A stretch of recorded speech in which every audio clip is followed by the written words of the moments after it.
religieux. Oui. C'est-à-dire man tey jii dama yaakaar ne que les véritables interlocuteurs du président moo doon les khalifes généraux le chef de l'église. wax ak ñoom directement. dama wax ak ñoom parce que tamit ànd sàmm jikko yi dafa am benn soubassement ba nga xam ne ñoom moo leen jox une certaine légitimité entre guillemets. mooy que xalif généraux yi guides religieux yi ku ci nekk ci ñoom da nga am xaatim këyit. ne lii ànd naa ci yéen te soutenir naa leen ci. donc tey jii moom bu xalaatee ni que c'est un discours qui a été utilisé à mauvais escient pour le desservir en période politique je crois que li mu waroon def tey jii mooy sol dàllam dem seeti xalif généraux yi seeti le chef de l'église et ainsi que d'autres dignitaires religieux. wax ak ñoom sur la pertinence moom de ses idées. Oui. Mais je crois que moom ci biir waxam.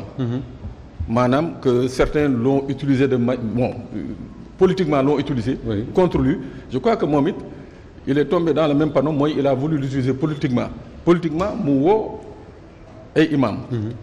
On a combien d'associations d'imams? Il y en a je crois 4 au Sénégal. Oui. Mais mu woo ci benn te bizarrement ci benn boobu Moustapha. Et il faut le dire am na ci bi ñi association bi mu woo. am na ci benn imam bi nga xam ne y a 2 mois fii la jóg taxaw ne moom jàkkam ay góor jigéen ñoo koy financé. Ah oui. waaw moom moo ko wax. fii ci réew mi. fii ci réew mi moom moo ko wax. moom moo ko wax. moo nga bokkoon ci audience bi. xam nga nan Diène moo ko wax. Imam Diène moom moo ko wax. c'est lui qui l'a dit. Omar Diène. waaw. waaw tey ñooñu. fan la jàkka ji nekk balaa may jàdd Rëbës. heure julli moo fekkee naa ko éviter. non nee na nag mujj bi nee na nangu na caabi yi donc tey jii est-ce que message bi mu bëggoon jàllale par rapport ak genre déclaration yi nga xam ne Imam Diène defoon nañ ko est-ce que message boobu ça peut prospérer. mais est-ce que le message n'aurait pas été plus crédible su Macky Sall recevoir oon ànd sàmm jikko yi ñëw toog mu déglu leen ñu wax expliquer loolu ñu tuddee ay agenda ba pare mu tontu leen comme ni Abdoulaye Wade daan def tontu bu ko jëree xuloo sax ñu xuloo. mais ñooñu lorsqu'ils ont cherché à le rencontrer dafa bañoon. waaw exactement ils ont cherché à le rencontrer également il a refusé. mais mënul woon tontu xam nga ndax la mënul woon tontu Moussa Ba. oui.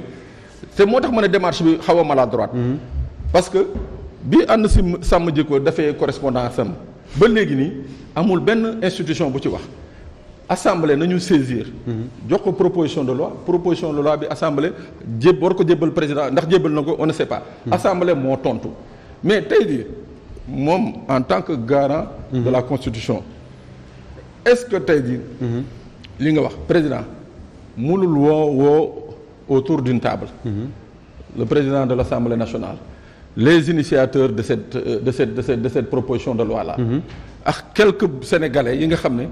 am nañu baat fii ci réew mi ñun ñi ñëw toog ku ci nekk ci ñoom génnee mais munoo toog rek ci dëkk bi nga xam ne dañ ne nous on est régi on est en république. nga bëgg a taxaw ne yow man président. waxoon naa fi lii daaw waxoon naa fi lii daawaati géej te li ma wax non dafa am constitution te constitution boobu. muy moom muy ñun Sénégal ñun Sénégalais yi cette constitution est au-dessus de tout le monde donc moom mënul wax à la place de la constitution. d'accord alors Lamine Bara Gaye est-ce que président de la République manqué wul un peu de courage su ma nee manqué de courage mooy bi mu recevoir imam yi wax leen ne suñu loi bi fi nekk depuis toujours dafay xeex ngóor jigéen te xalaatul du ko fi jëlee est-ce que mënoon expliquer que ne bëggul criminaliser parce que bu criminaliser comme la question de Pape Mokhtar Diallo sànq su criminaliser organisation internationale yi ak réew yu mag yi nga xam ne ñoom ñooy dimbali Sénégal mën na ñoo xañ nangam ak nangam est-ce que du foofu la waroon a àgg ci ay waxam. non déglu naa sax soxna Rama mu ne président de la République daa NRP ak yeneen. jàpp naa ne quand même président de la République certes nit la mais au niveau de l'État fi mu nekk. war na romb taxaw di wax di yëkkati baat wala di def leneen. romb na énervé. président de la République nag kilifa la bu fekkee ne un sujet bu agité état bi à un niveau. c'est normal mu wax ko avec tout le temps et la fermeté requise et loolu la def. nañu ñëw ci ay loi kii wax na ko sànq. oui criminaliser nañ fii ay loi c'est dans notre code pénal ñi ngi koy appliquer. mais est-ce que ça a un effet dissuasif. yamba bi rek criminaliser nañ ko mais tey la gën a tàkkar naa si. viol du criminaliser nañ ko voté nañ ko. oui est-ce que tey viol amul ba léegi ci réew mi. ba léegi mi ngi am. vol de bétail kii wax na ko. c'est pas voté c'est pas criminalisé. oui est-ce que ça a arrêté le vol de le vol de bétail. ñi ngi sàcc di rey borom bétail yi. peine de mort am na ay réew yu ko voté di ko appliqué. réew yooyu moo ëpp tey criminalité ba léegi. waaw mais peine de mort au moins c'est dissuasif ah. réew yu ko voté yu bari na ci yoo xam ne. ça n'a rien à voir dafa xam nga Chine gii li muy rëy am na rey yoo xam ne doo ko fa déggati. des études scientifiques ont montré et les chiffres ak réalité yi nga xam ne moom la ñuy gis tous les jours dans les journaux. Je vous le conseille. que amul benn loi bu ñu voté boo xam ne dafay am des effets dissuasifs. c'est ça la vérité. xanaa loolu yéen a ngi koy doogay xam. viol yi tey la gën a bëri ci dëkk bi. ba léegi ñu am mais Bara bu ñu toppee sa logique duñ voté benn loi. Famataan ba déglu ko mu ñëw. même bu ñu ko voté woon. oui. dama ne la amul de cause à effet amul une incidence directe. ci nit ñi. te loolu ñuy wax góor jigéen. ba Sénégal di Sénégal ba àdduna di àdduna ba nëgë ni nit ñi wax nañ ne am na. parce que am na ñoo xam ne dañoo feebar daf leen di dal. te ay doomu aadama lañ waxuma dama cee d'accord mais dama ne am na. dëgg la wala dëgg ñun ñëpp Sénégal lañ dëkk. ñun bañ doonee gone ba nëgë ni léeg-léeg da nga daan ñu ne la kii góor jigéen la nangam ak nangam day am. oui. am na ñoo xam ne dañu feebar ci loolu. oui. am na ñoo xam ne nag dañ koy def. de sauf façon que l'organisation mondiale de la santé nee na góor jigéen dootul feebar. am na ñoo xam ne. nag dañ koy c'est bien ça. dindi nañ ko waaw dindi nañ ko en 1900 rek damay préciser. am na ñoo xam ne nag. dañ koy def de façon intentionnée mais également dem ba di ko def ci ay places publiques te tey ci suñu loi Sénégal ba léegi kuñ ci jàpp loolu ñu naan acte contre nature dañ lay jàpp loi bi day dal ci sa kaw Pape dëgg la wala du dëgg. du dëgg de. am na leneen loo xam ne dañ koy wax mooy attentat à la pudeur. xam na ko sax. am na sax nooy soloo dox ci mbedd mi yëre yu gàtt. ngay góor wala ngay jigéen loi bi day dal ci sa kaw loolu ñu naan attentat à la pudeur. c'est vrai ou non. waaw loolu dëgg la. plus fort encore que homosexualité il faut arrêter. c'est grave. loolu nga naan ligue des prédicateurs ak imam mais c'est des politiciens am na dafa am ay politiciens. am na ñoom imam Dame Ndiaye du ñu ay mais politiciens. dafa am ay politiciens. c'est excessivement grave. ñi yóbbu loi bi assemblée ne bokk nañ ci ligue boobu ay politiciens lañ. c'est ça la vérité. waaw mais imam Bara dooguma la dem mais imam yi demoon palais am na ku ma ci dégg mu wax ne élection yi di ñëw. Diouf Sarr lañ àndal yàlla na gagné dinañ ko voter rang ak nangam. est-ce que mënuñu wax aussi ne ñoo ay politiciens lañ. dafa un imam c'est un citoyen. ah ouais voilà. c'est un citoyen. j'ai dit kon ñoom bu ñu defee loolu ak période électorale bi ñu ko def nii. ça veut dire que c'est intentionné parce que c'est des politiciens.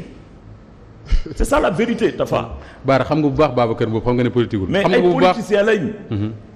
ñi ko def ànd dem jox ko ay députés opposition parce que ñoom ils sont pas députés. donc ils sont en collusion avec des députés de l'opposition et de la majorité. am na des députés de la majorité. mais Tafa ñu porte loi proposition de loi bi ñu nekk politicien. ñi concocté loi bi ñëpp jël ko yóbbu ko assemblée ñooñu laa la wax bu ñu bokkee ligue et pratique des prédicateurs xam nga nu mu tudd c'est des politiciens c'est ça la vérité nañu waxante dëgg aussi man Touba laa nekk fa laa doon battre campagne nit ñëpp xam nañ ko et ñi nekk biir Touba ak Mbacké ñi ngi may dégg bëri na ñoo xam ne loolu la ñu agité bu ngeen wotee Benno Bokk Yaakaar góor jigéen ngeen woteel. loolu la ñu wax. oui loolu am na. mais cela veut dire quoi et le débat est parti où. mais loolu c'est pas ànd sàmm jikko yi et comme dit Ramatoulaye ci politique lañ nekk tous les coups sont maintenant nag pour terminer les gens sont libres d'utiliser ce message là. moo tax nag ma ne la pour terminer sur ce débat li ma ciy wax mooy. parce que bari lu ñu war a waxtaanee waat. Sénégal gii. ak ay réalités yi fi mu toll. ak ñun Sénégal li ñu amee diine. ci côté yépp nag chrétien musulman. mais le Sénégalais est par essence. un homme pratiquant. oui. c'est ça la vérité kon ku yaakaar ne tey ab gouvernement wala président de la République lu mu mën a fort war naa xalaat ci réew mi di def ay affaire góor jigéen di ko encourager wala nga koy faciliter.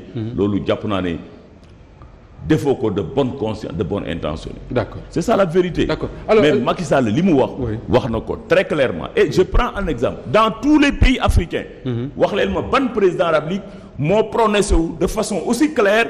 devant le président des États-Unis ak le premier ministre canadien que Macky Sall. oui mais am na réew ni ko Macky Sall defee te soxlawuñ prononcé ni ko Macky Sall defee Moustapha. d'accord ñun ñëpp dañuy suivre l'actualité internationale. d'accord même les pays européens. même les pays arabes yi nga xam ne tey jii ñoom la ñu gën a yàggu foofu la yonent bi tëdd.